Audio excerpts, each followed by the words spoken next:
ناظرین اکرام السلام علیکم ورحمۃ اللہ وبرکاتہ۔ آج ہم جس نعمت کا ذکر کرنے جا رہے ہیں وہ ایسی ہے جس کے بارے میں سن کر دل خوشی سے جھوم اٹھتا ہے اور روح سکون محسوس کرتی ہے۔ یہ ہے جنت کے باغات اور سبزہ زار۔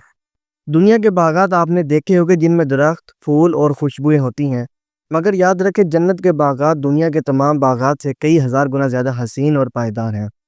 وہاں کے رنگ، وہاں کی خوشبوئیں، وہاں کے درخت اور وہاں کا سبزہ ایسا ہوگا کہ انسان نے کبھی خواب میں بھی نہ دیکھا ہوگا۔ ناظرین اکرام، اس ویڈیو میں ہم جنت کے باغات کا تعارف، جنت کے درختوں کی اقسام، طوبہ اور سدرۃ المنتہا کا درخت، درختوں کے میوے اور پھل اور جنت کے باغات میں جنتوں کی سیر و تفریح پر بات کریں گے۔ آپ سے گزارش ہے کہ اس ویڈیو کو تک لازمی دیکھیے اور شیئر کیجیے گا۔ تو پہلے بات کرتے ہیں جنت کے باغات کے تعارف کی۔ ناظرین اکرام، اللہ تعالیٰ قرآن مجید میں بار بار جنت کے باغات کا تذکرہ فرماتا ہے۔ بے شک پرہیزگار لوگ باغات اور چشموں میں ہوں گے۔ سورۃ الزاریات آیت نمبر 15۔ باغات کی وسعت کتنی ہوگی؟ حدیث مبارکہ میں آتا ہے کہ جنت کا سب سے چھوٹا مقام بھی دنیا اور اس میں موجود ہر چیز سے بہتر ہے۔ تو سوچئے وہاں کے باغات کتنے عظیم اور حسین ہوں گے۔ ان کے درخت اتنے بڑے ہوں گے کہ ایک سوار اگر اس کے سائے میں چلتا رہے تو 100 سال تک ختم نہ ہوں۔ باغات کی خوبصورتی۔ ناظرین، دنیا میں باغات وقت کے ساتھ سوکھ جاتے ہیں، خزاں آتی ہیں اور بہار جاتی ہے، مگر جنت کے باغات کبھی سوکھنے والے نہیں۔ وہاں کے پتے کبھی مرجھائیں گے نہیں، وہاں کے پھول کبھی جھڑیں گے نہیں۔ ہر وقت بہار ہوگی، ہر لمحہ خوشی ہوگی اور ہر طرف روشنی ہوگی۔ ناظرین، اب بات کرتے ہیں جنت کے درختوں کے اقسام کے بارے میں۔ رسول اللہ صلی اللہ علیہ وآلہ وسلم نے فرمایا، جنت میں ایک درخت ایسا ہے کہ اگر اس کے سائے کے نیچے کوئی سوار 100 سال تک بھی چلتا رہے تو بھی وہ اس کو پار نہیں کر پائے گا۔ صحیح بخاری اور صحیح مسلم۔ یعنی وہاں کے درخت دنیا کے درختوں جیسے محدود نہیں ہوں گے، بلکہ اتنے وسیع اور بڑے ہوں گے کہ عقل دنگ رہ جائے گی۔ طوبہ کا درخت۔ جنت میں ایک خاص درخت کا ذکر ملتا ہے جسے طوبہ کہا جاتا ہے۔ رسول اللہ صلی اللہ علیہ وآلہ وسلم نے فرمایا، طوبہ جنت میں ایک درخت ہے جس کی جڑ جنت کے محلات میں ہوگی اور اس کی شاخیں جنت کے در و دیوار سے باہر تک پہنچے گی۔ مسند احمد۔ یعنی یہ درخت پورے جنتیوں کو سایہ دے گا اور ہر جنتی کو اس کی شاخوں کے نیچے آرام اور سکون ملے گا۔ سدرۃ المنتہا کا درخت۔ قرآن مجید میں ایک اور عظیم درخت کا ذکر ملتا ہے۔ ترجمہ: یہ مقام سدرۃ المنتہا کے پاس ہے۔ سورہ نجم آیت نمبر 14۔ یہ وہ درخت ہے جہاں نبی کریم صلی اللہ علیہ وآلہ وسلم نے معراج کی رات اللہ کی عظمت کے عجائبات دیکھے۔ اگرچہ یہ دنیا اور آخرت کے بیچ کا مقام ہے، لیکن اس درخت کی حقیقت بھی جنتی عظمت کی جھلک ہے۔ پھلدار درخت۔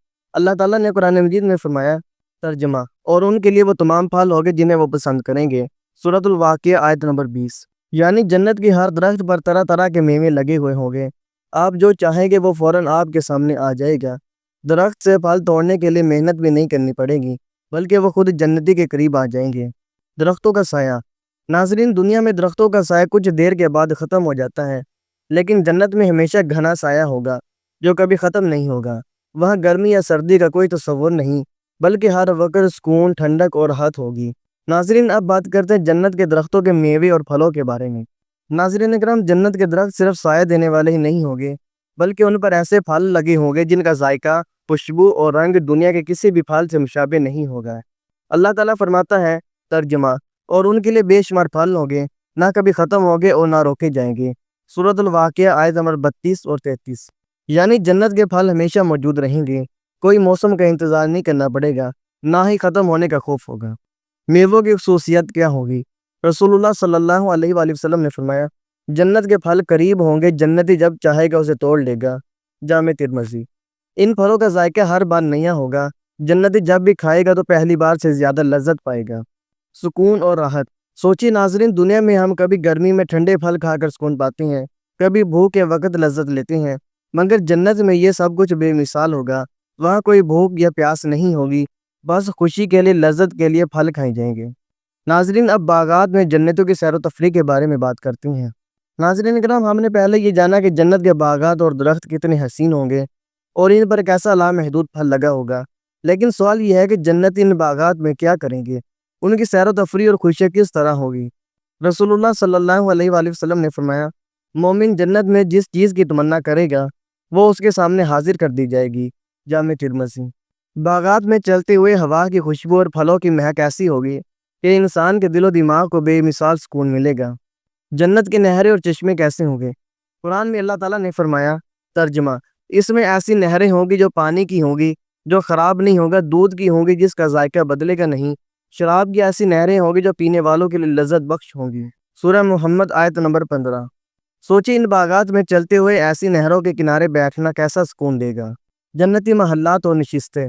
حدیث میں آتا ہے کہ جنتیوں کے لیے سونے اور موتیوں کے محلات ہوں گے، اور وہ باغات میں تختوں پر بیٹھے حوروں اور ساتھیوں کے ساتھ باتیں کریں گے۔ صحیح مسلم۔ ناظرین، دنیا میں اگر ہم باغات میں جاتے ہیں تو مچھر، گرمی یا شور ہمیں بے سکون کر دیتا ہے، لیکن جنت کے باغات میں کوئی تکلیف نہیں، وہاں صرف سکون، محبت، نور اور خوشی ہوگی۔ ناظرین کرام، ہم سب نے دنیا کے باغات دیکھے ہیں، سبزہ، پھول، خوشبو اور چشمے، لیکن ذرا سوچیں یہ باغات کتنے دن رہتے ہیں؟ کبھی گرمی سے جل جاتے ہیں، کبھی خزاں آتی ہیں اور پتے جھڑ جاتے ہیں، کبھی پانی ختم ہو جاتا ہے، کبھی انسان خود ان باغات کو چھوڑ کر دنیا سے چلا جاتا ہے۔ دنیا کے سب باغات فانی ہیں، چاہے وہ کتنے ہی حسین ہوں، وقت کے ساتھ ختم ہو جاتے ہیں، حتیٰ کہ انسان کی اپنی جوانی بھی ایک باغ کی طرح ہے جو مرجھا جاتی ہیں۔ یہی وجہ ہے کہ قرآن کہتا ہے، ترجمہ، یعنی دنیا کی زندگی بارش کی طرح ہے، سبزہ اگتا ہے پھر سوکھ جاتا ہے اور بھوسا بن جاتا ہے۔ سورۃ الحدید آیت نمبر 20۔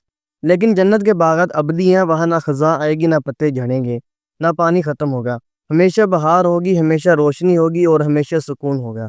جنت کے باغات اصل میں اللہ کی رحمت کا مظہر ہیں جو نیک بندوں کے لیے تیار کیے گئے ہیں۔ ناظرین، ہم سب دنیا کے باغات دیکھ کر خوش ہوتے ہیں، مگر اصل خوشی جنت کے باغات میں ہے، لیکن وہ صرف ان لوگوں کے لیے ہے جو ایمان کے ساتھ نیک عمل کرتے ہیں۔